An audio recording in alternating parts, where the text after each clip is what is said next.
Hello friends, कैसे हैं आप सभी कोई। मैं विनीत कुमार आप सभी का अपने चैनल एजुकेटर बूस्टर पे स्वागत करता हूं।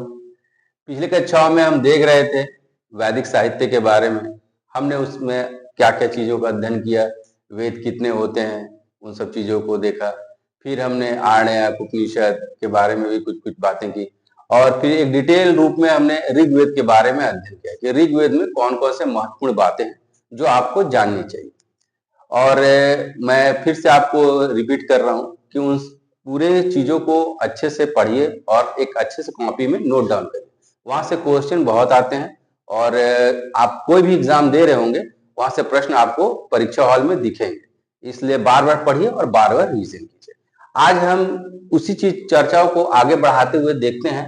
आज हम सामवेद के बारे में कुछ देखेंगे। ठीक, सामवेद। सामवेद, इसमें महत्वपूर्ण बात क्या क्या है उन सब चीजों का अध्ययन किया जाएगा। तो आपको पता ही है कि वेद चार हैं, ऋग्वेद, सामवेद, यजुर्वेद और अथर्ववेद।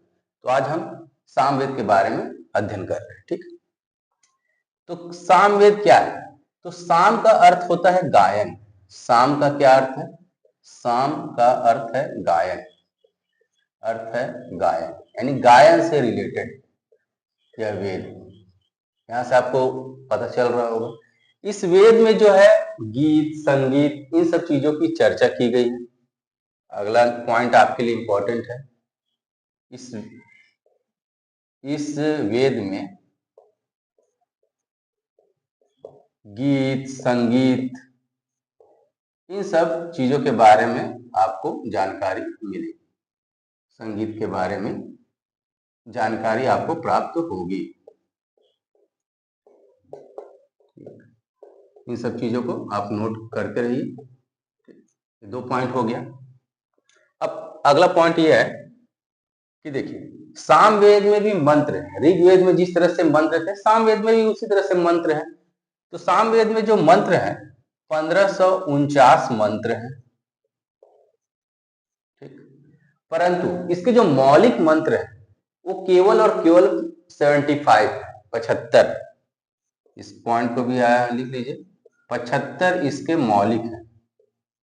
इसके मौलिक मंत्र हैं, मौलिक मंत्र है। तो बाकी क्या है? तो बाकी जो आप इसमें 1549 में से 75 को माइनस कर दीजिएगा और बाकी जो बचेगा वो ऋग्वेद से लिए गए। ऋग्वेद एक बहुत ही विस्तृत ग्रंथ है, बड़ा ग्रंथ है, सबसे प्राचीन ग्रंथ है। तो बाकी जो मंत्र है ना वहां से सामवेद में लिए गए। ठीक, और 75 इसके अपने खुद के मौलिक मंत्र है। ठीक है, अगला चीज पिछली कक्षा में हमने बात की थी जिस तरह से ऋग्वेद के पुरोहित जो यज्ञ पूजा पाठ कराया करते थे उनको होता कहा जाता था, उसी तरह से सामवेद में भी पुरोहित हैं और उन पुरोहितों को क्या कहा जाता है वो लिखिए। तो सामवेद के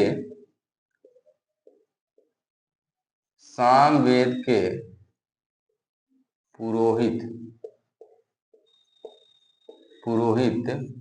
को उद्गाता कहते हैं। क्या कहते हैं? उद्गाता। उद्गाता कहते हैं। ये इंपॉर्टेंट हो गया आपके लिए। सामवेद के पुरोहित को जो गीत गायन का कार्य करते हैं उन्हें किस नाम से जाना जाता है? तो उन्हें उद्गाता कहते हैं। अगला पॉइंट, सामवेद के 3 ब्रांचेस हैं, 3 शाखाएं हैं जिसमें बटा हुआ है। सामवेद की 3 शाखाएं हैं। उसके नाम आप लिख लीजिए। पहला कौथुम, दूसरा राणायनीय और तीसरा जैमिनी। मैंने क्या कहा कि सामवेद की 3 शाखाएं हैं, पहला कौथुम, दूसरा राणायनी और तीसरा जैमिनी। ये इसके ब्रांचेस हैं, इस चीज को भी आप याद रखेंगे। तो इतने पॉइंट को आप लिखिए, अच्छे से याद कीजिए, ठीक है। सामवेद के पुरोहित को क्या कहा जाता है? उद्गाता। कई बार परीक्षा में पूछा गया है, इसको भी अच्छे से आप याद रखिए। पूछा ये भी गया है कि सामवेद में किन सब चीजों का वर्णन है? तो गीत, संगीत, इन सब चीजों के बारे में उसमें चर्चा मिलती है विशेष रूप से। इसको भी आप याद रखिए। ये पूरी तरह से डिवोटेड है गीत संगीत के बारे में, ठीक है। इतने चीजों को देखने के बाद कुछ और आगे बढ़ते हैं और देखते हैं और क्या क्या महत्वपूर्ण बातें हैं सामवेद में जो हमें जानना चाहिए। जितने भी वेद हैं, ऋग्वेद, यजुर्वेद, यहाँ से क्वेश्चन आपको परीक्षा में मिलेंगे। ऑब्जेक्टिव में बहुत क्वेश्चन आते हैं और कहने का मतलब वो है कि हमारा प्राचीन ग्रंथ है तो इसके बारे में हमें जानकारी होनी चाहिए कि इसमें क्या क्या बातें हैं, क्या क्या चीजें इसमें लिखी गई, ठीक है ना। इसलिए आप इसको अच्छे से याद कीजिए, मेमोराइज कीजिए और अच्छे से पढ़ते रहिए और नोट्स जरूर बनाते रहिए। अपना खुद का एक नोट्स रहेगा तो आपको रिवीजन करने में आसानी होगी परीक्षा से पहले, ठीक। अब देखते हैं, देखिए आपने जब ये समझ लिया कि इसमें गीत और संगीत के बारे में चर्चा है तो आपके जहन में एक बात आ रही होगी कि भारतीय परंपरा में एक बात प्रचलित है कि गीत संगीत की परंपरा सारे गामा पा इन शब्दों से निकल करके सामने आई।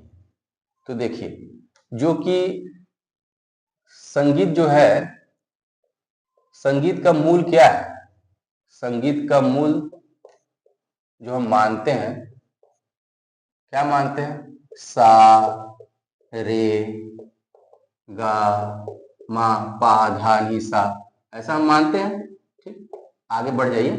तो ये जो 7 स्वर है, 7 सुर है, 7 जो सुर है, सारे गामा पा, ये इसकी उत्पत्ति सामवेद से ही मानी जाती है। यानी कहने का मतलब म्यूजिक का ये क्या है? उत्पत्ति स्थल है, यहीं से म्यूजिक ने जन्म लिया है, ठीक है।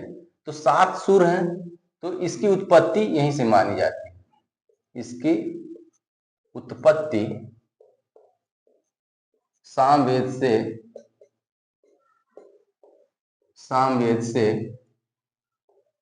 मानी जाती है, आपसे कभी कोई पूछ देगा कि सारे गामा पा जो संगीत का स्वर है वो कहां से लिया गया है? तो सामवेद से ही लिया गया है। अगला पॉइंट आप देखिए कि सामवेद को समझने के लिए, उसको सही तरीके से जानने के लिए किन चीजों का निर्माण किया गया है? वो है ब्राह्मण ग्रंथ। पिछले क्लास में भी हमने बताया था कि ऋग्वेद के भी ब्राह्मण ग्रंथ थे और ब्राह्मण ग्रंथों की रचना क्यों की जाती है? वेदों को समझने के लिए ब्राह्मण ग्रंथों का निर्माण किया गया था। उसी तरह सामवेद को भी समझने के लिए अच्छी तरह से ब्राह्मण ग्रंथों की रचना की गई थी। तो इसमें भी ब्राह्मण ग्रंथ है। तो देखिए, सामवेद के ब्राह्मण जो ग्रंथ है वो 2 है। तो यहां लिखिए, सामवेद के 2 ब्राह्मण ग्रंथ हैं, 2 ब्राह्मण ग्रंथ हैं, ठीक। कौन कौन से हैं 2 ब्राह्मण ग्रंथ? तो देखिए, एक है तांडेय, ठीक। इसमें क्या है? तांडेय जो ब्राह्मण ग्रंथ है सामवेद का, ये काफी विस्तृत है, बहुत ही बड़े मतलब कि विस्तार से लिखा गया, इसलिए इसको महाब्राह्मण के नाम से भी जानते हैं, महाब्राह्मण ग्रंथ के नाम से भी जानते हैं, ठीक। इस चीज को याद रखिए। अगला पॉइंट ये भी याद रखिए कि ये 25 अध्यायों में विभक्त है। तांडेय ब्राह्मण 25 अध्याय में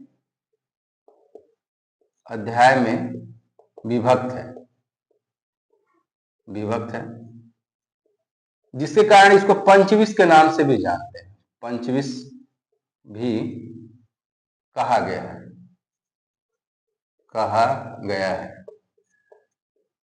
कहने का मतलब क्या है? तांडेय जो ब्राह्मण ग्रंथ है उसको महाब्राह्मण भी कहा जाता है और पंचविश के नाम से भी इसको जाना जाता है, ठीक।